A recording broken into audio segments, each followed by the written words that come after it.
Bonjour, aujourd'hui je vais vous montrer comment utiliser le filtre minimum pour transformer votre page en un dessin. Donc tout d'abord, on va faire CTRL-J pour copier notre image et ensuite de là, on va la mettre en noir et blanc en faisant CTRL-MAJ-U. On va la rappeler noir et blanc. Ensuite, on va la dupliquer à son tour. Ah non, excusez-moi, on va d'abord faire un CTRL-L pour pouvoir la contraster plus. Vous faites à votre goût. OK. Ensuite, maintenant, on fait un CTRL-J pour la dupliquer. Et à partir de là, on fait un CTRL-I pour inverser. On va dans le mode de diffusion. On va choisir densité, couleur, moins. Ensuite, on fait filtre, autre et minimum. Et dans le filtre autre minimum, là, on choisit, vous voyez la grosseur de trait que vous voulez. Moi, 2, là, c'est bon, ça me suffit. Donc, on va rester là-dessus. Maintenant, ce que l'on va faire, c'est qu'on va merger, enfin, on va faire CTRL-E pour avoir plus qu'une image en noir et blanc. Ensuite, on va double-cliquer pour pouvoir avoir un calque 0 et pouvoir le passer au-dessus de la photo noir et blanc. On ajoute un masque de fusion. Et sur ce masque de fusion, donc, il faut qu'on soit avec un pinceau et qu'on soit surtout en blanc sur le noir, et on va choisir une opacité qui est assez moindre, entre 25 et 30, ça dépend comment on veut faire revenir la couleur dans la photo, parce qu'en fait c'est ça, sur le dessin nous allons faire revenir la couleur.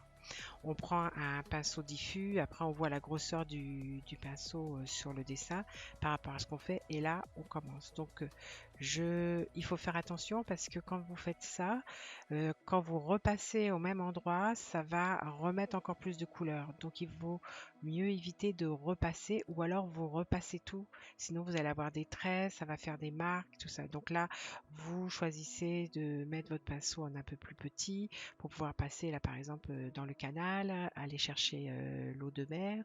Voilà, ensuite on reprend, on le refait encore plus petit pour aller faire les tout petits morceaux sur le bout du dessin. Et ensuite, pardon, on va voir un petit peu pour peaufiner, un petit peu de bleu, etc. Ça dépend vraiment de la couleur que vous voulez rajouter. Si vous voulez rajouter beaucoup, bah, vous repassez un coup sur l'eau, et puis à ce moment-là, elle est encore plus foncée.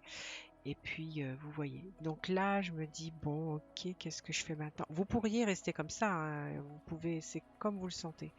Mais là, bon, je me dis, allez, je vais faire les bâtiments, mettre un peu de couleur sur mon dessin, parce qu'en fait, c'est le but. Vous auriez très bien pu vous arrêter, ne pas mettre de masque de fusion pour avoir simplement un dessin.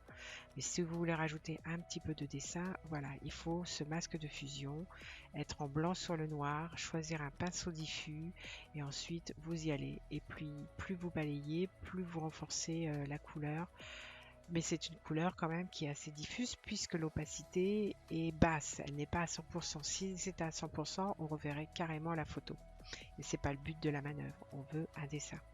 Donc là voilà, je repasse encore un coup parce que je trouve que c'est un petit peu trop clair. Donc vous voyez, quand on repasse, tout de suite, il y a plus de couleurs qui arrivent. Et donc voilà, donc ça va être un petit peu long, mais ça va vous donner une idée un petit peu finale de ce que ça donne quand on retravaille. Bien sûr, si ça va pas, vous faites des CTRL Z pour revenir en arrière. Ou même, si vous voulez repasser, vous pouvez remettre le noir sur le blanc, et à ce moment-là, ça va enlever de la couleur. Mais si vous voyez tout de suite que ça ne va pas, vous faites CTRL Z tout simplement, et vous êtes tranquille. Donc voilà, je passe un peu partout. Finalement, j'ai décidé de garder toutes les couleurs, sauf les trottoirs et le ciel. Parce qu'en fait, ce qui va se passer, c'est que cette photo-là, c'est bien beau de l'avoir transformée, mais nous sommes en scrap digital. Donc ce que je vais faire, c'est je vais préparer une vidéo avec une page utilisant ce dessin.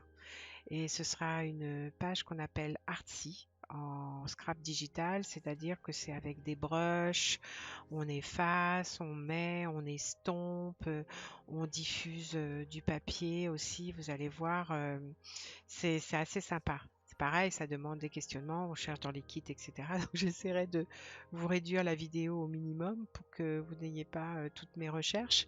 Mais voilà, donc j'utiliserai ce dessin une fois là que je l'aurai terminé. Je l'utiliserai donc dans dans la prochaine vidéo pour vous montrer ce que c'est une page artsy. Parce que ça peut être un mode de scrap aussi que vous apprécieriez. Voilà, c'est terminé. Bah, écoutez, je vous remercie et puis je vous souhaite une bonne continuation et à très bientôt. Au revoir.